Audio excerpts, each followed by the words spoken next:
कुछ भूला गइलू लागे गोरी। अरे अइलू ससुरवा में हमरा के छोड़ी, सब कुछ भूला गइलू लागे गोरी। देख देख देख तोहर फोटो नी रेख जियत बानी हम होके बेहाल।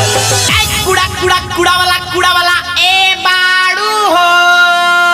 रे कौन है रे? काका नगर पालिका कचरा वाला आपके सेवा में हाजिर है। पतोहिया को जाके बोलिए कि कचड़वा लिया के हमें डाल दे।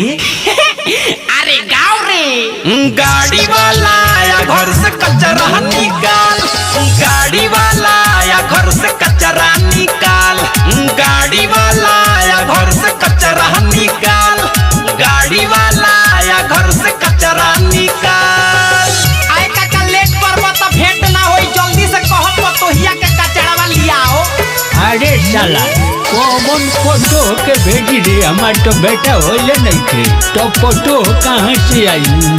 जा भयो ई घर ना लागे बुझाता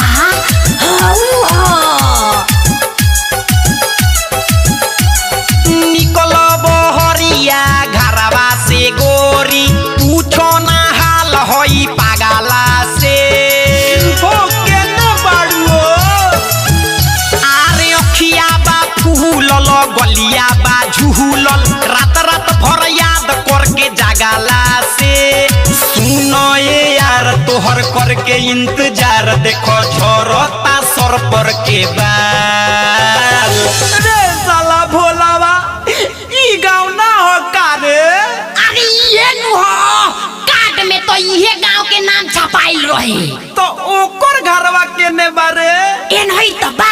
गाड़ी वाला आया घर से कचरा निकाल, गाड़ी वाला आया घर से कचरा निकाल, गाड़ी वाला आया घर से कचरा निकाल, गाड़ी वाला आया घर से कचरा निकाल।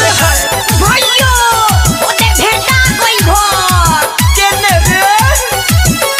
Music by Gaurav Roshan.